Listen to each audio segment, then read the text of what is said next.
રાહુલ ગાંધીના આક્ષેપો પર હાલ અત્યારે ભાજપ ખુલાસો કરી રહ્યું છે. સીધા જઈશું ત્યાં.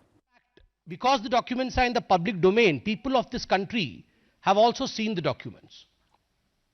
बिजली को लेकर, बिजली के सेल को लेकर, सेल परचेस को लेकर जो एग्रीमेंट है और स्टेट डिस्ट्रीब्यूशन कंपनीज एसडीसीज के साथ जो एग्रीमेंट है, उसको लेकर यह पूरा मुद्दा है.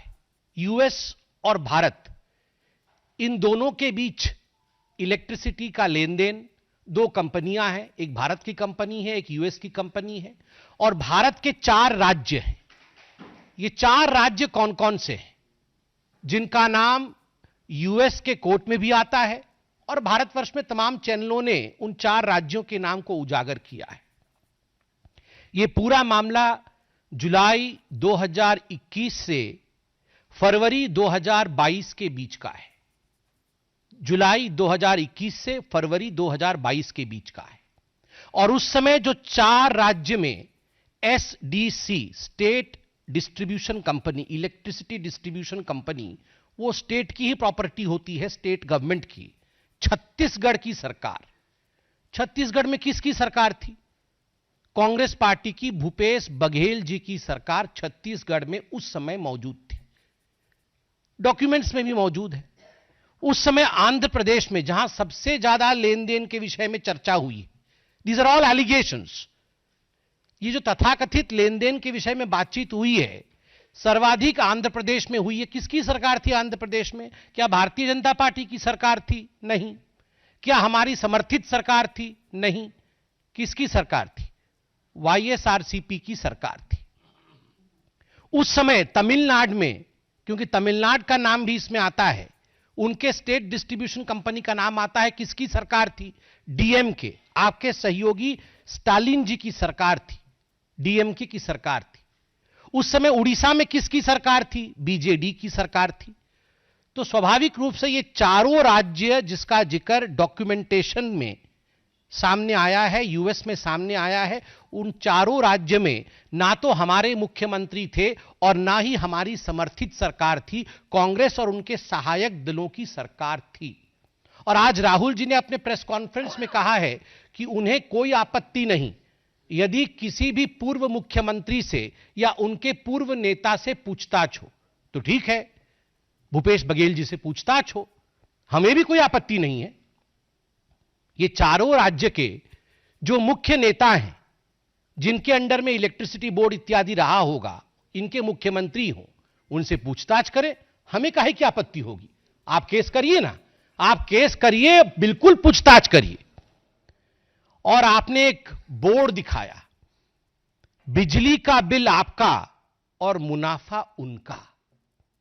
तो तमिलनाडु में बिजली का बिल भारतीय जनता पार्टी की सरकार तो नहीं दे रही थी ना, बिजली का बिल तो डीएमके की सरकार दे रही थी. ठीक उसी प्रकार छत्तीसगढ़ में जुलाई 2021 से फरवरी 2022 के बीच में बिजली का बिल मोदी जी की सरकार तो जनरेट नहीं कर रही थी, बिजली का बिल तो भूपेश बघेल जी ही जनरेट कर रहे थे. तो पैसा मोदी जी के जेब में कैसे चला गया? पैसा तो वहीं के मुख्यमंत्री और वहां के एसडीसी के कंपनी के जेब में जाएगा ना. आपके मुताबिक आपने कहा मुनाफा उनका, तो उनका कौन है? उनका तो ये चारों राज्य में हमारा कोई नहीं है, उनका तो आप ही के हैं. तो इसका जवाब राहुल जी आप दीजिए. राहुल जी ने आज बार बार कहा मोदी जी की क्रेडिबिलिटी खत्म हो गई, मोदी जी आज से क्रेडिबल नहीं रहे, अडानी के पीछे मोदी जी खड़े हैं, इसलिए आज से उनकी क्रेडिबिलिटी ग्लोबल स्तर पे खत्म हो गई. राहुल जी कान खोल के सुन लीजिए, ये मोदी जी की क्रेडिबिलिटी को समाप्त करने की चेष्टा और कोशिश कोई आप पहली बार नहीं कर रहे हैं. सन 2002 से मोदी जी की क्रेडिबिलिटी को ध्वस्त करने की चेष्टा आप, आपकी माताश्री और आपकी पार्टी लगातार कर रही है. मौत के सौदागर से तुम नीच हो, पाकिस्तान में जाकर मोदी को समाप्त करना है, से चौकीदार चोर है तक, ऐसे 100 गालियां मैं गिनवा सकता हूं जहां आपने कहा कि मोदी की क्रेडिबिलिटी खत्म हो गई है और मोदी के इमेज पर डेंट पड़ गया है.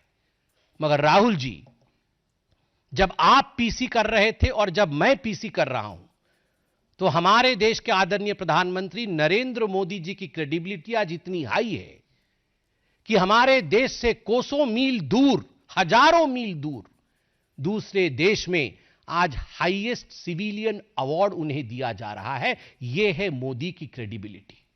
ना मौत के सौदागर से मोदी जी की क्रेडिबिलिटी पे डेंट पड़ा, ना चौकीदार चोर है कहने से मोदी जी की क्रेडिबिलिटी पे डेंट पड़ा, क्योंकि देश की जनता जानती है कौन क्रेडिबल है और किसकी क्रेडिबिलिटी नहीं है। देश की जनता सटीक भाव से जानती है। बंधुगण, स्ट्रक्चर की बात हुई है कि बहुत बड़ा स्ट्रक्चर है, हम स्ट्रक्चर दिखाएंगे। अरे राहुल गांधी जी, हमें भी पता है, हमें भी पता है आपके स्ट्रक्चर के विषय में। ये इल्हान ओमर और ये जॉर्ज सोरोस, ये जो आपका स्ट्रक्चर है ना, अंतरराष्ट्रीय स्ट्रक्चर, इस स्ट्रक्चर के विषय में हमें भी पता है। और आपके स्ट्रक्चर का नियत क्या है? आपकी जो अंतरराष्ट्रीय स्ट्रक्चर है वो भारतवर्ष के मार्केट के ऊपर आघात करना चाहती है, निरंतर आघात करती रहती है। ये गांधी परिवार और ये कांग्रेस पार्टी ये सहन नहीं कर सकती है कि आज भारत की अर्थव्यवस्था विश्व में तीसरे नंबर की ओर बढ़ रही है। अभी हम चौथे नंबर पर हैं और विश्व में यथाशीघ्र हम तीसरे नंबर की अर्थव्यवस्था होंगे। यह राहुल गांधी और गांधी परिवार, कांग्रेस पार्टी ये सहन नहीं कर पा रही है। इसलिए ये इंडिया के मार्केट के ऊपर, भारत के मार्केट के ऊपर आक्रमण पे आक्रमण कर रही है। आज सुबह 4 बजे से इनका पूरा स्ट्रक्चर लगा हुआ है। ट्वीट करना, सोशल मीडिया में इन्फ्लुएंस करना, अंतर्राष्ट्रीय मार्केट में एक मैसेज देना और इंडिया के मार्केट को गिराने का प्रयास करना। लगभग 2.5 करोड़ निवेशक, छोटे निवेशक, जिन्होंने अपनी पूंजी, कम धन का निवेश, अपनी पूंजी जिन्होंने शेयर मार्केट में लगाया था, आज उनको भारी नुकसान झेलना पड़ा है। छोटे निवेशकों को, लोअर मिडिल क्लास के लोगों को, 2.5 करोड़ लोगों को, माफ करिएगा, 2.5 करोड़ लोगों को यह झेलना पड़ा है। यह आप निरंतर जो भारत के मार्केट के ऊपर कई प्रकरण रहा है, इससे पहले भी आपने कई प्रकरणों के माध्यम से भारत के मार्केट के ऊपर हमला करने की कोशिश की है, ताकि मार्केट डिप करे, मार्केट गिरे और इंडिया की इकोनॉमी पर अटैक हो। और राहुल जी, आपने आज कहा कि अडानी के पीछे मोदी है, तो हमारा भी सवाल है, यदि अडानी के पीछे मोदी है तो क्या कारण है कि कांग्रेस के सरकार के समय, भूपेश बघेल जी के सरकार के समय छत्तीसगढ़ में 25,000 करोड़ रुपए का निवेश अडानी की कंपनी ने किया? क्यों लिया आपने 25,000 करोड़ रुपए का निवेश जब आपकी सरकार थी छत्तीसगढ़ में? जब राजस्थान में अशोक गहलोत जी की सरकार थी, 65,000 करोड़, 65,000 करोड़ रुपए का निवेश अडानी की कंपनी ने राजस्थान में अशोक गहलोत जी के समय उनके सरकार में किया था। क्या कारण था?